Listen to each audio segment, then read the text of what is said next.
ఎన్నికలు వచ్చాయి, షెడ్యూల్ విడుదలైంది, దసరా పండుగ అయిపోయింది, ఇంకా ఎన్నికల హడావుడి మొదలైంది.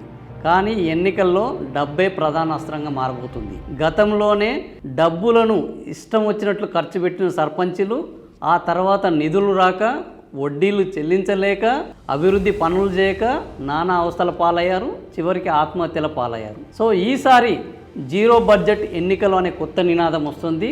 సో మన తెలివి, మన ప్రతిభ, మన కృషి మీద ఆధారపడి గ్రామాన్ని ఒక డబ్బుల రాజకీయ కేంద్రంగా కాకుండా ఒక ఆదర్శ గ్రామంగా మార్చుదాం, జనాలకు సేవ చేసి గొప్ప నాయకులుగా ఎదుగుదాం అన్న విధానము ఇప్పుడు కొత్తగా రాజకీయాన్ని చేసే వాళ్లకు ఒక ఆలోచనగా మారుతుంది.